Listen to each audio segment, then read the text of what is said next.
ચલો વિદ્યાર્થી મિત્રો, હવે આપણે ભૂમિતિના પાયાના એકમમાં શીખીએ કે કાટકોણ ત્રિકોણ કેવી રીતે બને, લઘુકોણ ત્રિકોણ કેવી રીતે બને અને ગુરુકોણ ત્રિકોણ કેવી રીતે બને. અહીંયા 90 અંશનો આપણે ખૂણો બનાવ્યો છે, એનો મતલબ કે આપણે કાટકોણ ત્રિકોણ બનાવ્યો છે.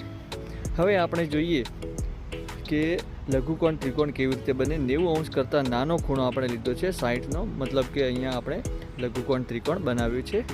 હવે 90 અંશ કરતાં આપણે મોટો એટલે કે 120નો ખૂણો બનાવવો છે.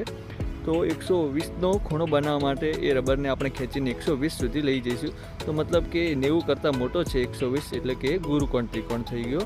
હવે વિદ્યાર્થી મિત્રો જાતે બનાવશે કાટકોણ ત્રિકોણ, લઘુકોણ ત્રિકોણ અને ગુરુકોણ ત્રિકોણ.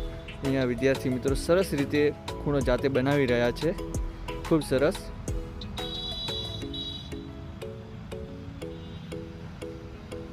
સરસ.